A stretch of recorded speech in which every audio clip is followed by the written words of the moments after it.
ఏటీఎంలో చోరీకి యత్నించిన నిందితుడిని పోలీసులు పట్టుకుని రిమాండ్కు తరలించారు. 2 రోజుల వ్యవధిలోనే ఈ కేసును పోలీసులు ఛేదించారు. స్థానిక ఆదిలాబాద్ 1 టౌన్ పోలీస్ స్టేషన్లో ఏర్పాటు చేసిన మీడియా సమావేశంలో డీఎస్పీ ఉమేందర్ ఇందుకు సంబంధించిన వివరాలు వెల్లడించారు. పట్టణంలోని కైలాష్ నగర్కు చెందిన ఆటో డ్రైవర్ మహమ్మద్ ఏజాజ్ ఈ చోరీకి పాల్పడినట్లు తెలిపారు. ఏటీఎం చోరీకి ప్రయత్నం చేసే క్రమంలో సైరన్ మోగడంతో పారిపోయాడని, ఇవాళ ఉదయం మరో ఏటీఎం చోరీకి ప్రయత్నించే క్రమంలో పట్టుకున్నామని పేర్కొన్నారు. అతని వద్ద నుంచి దొంగిలించిన బైక్ను స్వాధీనం చేసుకున్నామని వెల్లడించారు. Mohammed Aijaz son of Mohammed Bilal, age 23 years. ఇతనికి చెడు అలవాట్లకు బాగా అలవాటు అయిపోయి నిన్న రాత్రి ఉదయం 4 గంటల సమయంలో ఈ కన్యకా పరమేశ్వరి టెంపుల్ దగ్గర ఉన్న ఏటీఎంను అటెంప్ట్ చేయడానికి వచ్చినప్పుడు ఆ సౌండ్ విని మనల్ని పెట్రోలింగ్ టీములు వాళ్ళని పట్టుకున్నారు.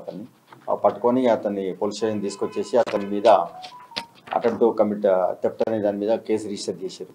అయితే అతని కన్ఫెషన్ రికార్డ్ చేసినప్పుడు అతను ఏం ఒప్పుకున్నంటే ఇంతకుముందుకు దీనికంటే ముందు కూడా 8th నాడు 8/1/2023 నైట్ ఒక మన విరాజ్ రెస్టారెంట్ దగ్గర ఒక మోటార్ సైకిల్ దొంగతనం చేసిండు.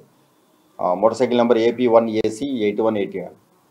ఆ బండి దొంగతనం చేసిన తర్వాత అదే రోజు నైటు మన నలంద కాలేజ్ కాంప్లెక్స్ దగ్గర బస్ స్టాండ్ దగ్గర ఒక అటెంప్ట్ను ఏటీఎంను కూడా థెఫ్ట్ చేయడానికి అటెంప్ట్ చేసిండు. అది కూడా ఆ రోజు కూడా మేము పట్టుకోవడానికి ప్రయత్నం చేస్తే అతను పారిపోయాడు. మళ్ళీ ఈరోజు ఉదయం కూడా మళ్ళీ వచ్చేసి మళ్ళీ ఏటీఎం అటెంప్ట్ చేయడానికి వచ్చినప్పుడు మనోళ్ళు పట్టుకున్నారు.